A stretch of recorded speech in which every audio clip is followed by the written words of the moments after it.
या घडीची सर्वात मोठी बातमी, शरद पवारांवर रुबी रुग्णालयात उपचार होणार. शरद पवार यांची तब्येत बिघडल्याची माहिती आलेली आहे.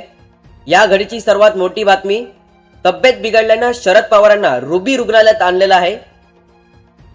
बघू शकता कशा प्रकारे त्यांचा ताफा सुद्धा हा रवाना झालेला आहे. शरद पवारांवर बारामतीमधून पुण्याच्या रुबी हॉल क्लिनिक मध्ये आणणार.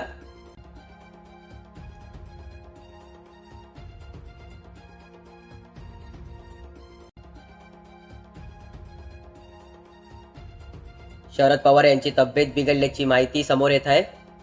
तर शरद पवार यांना बारामतीमधून पुण्याच्या रुबी हॉल क्लिनिक मध्ये आणणार.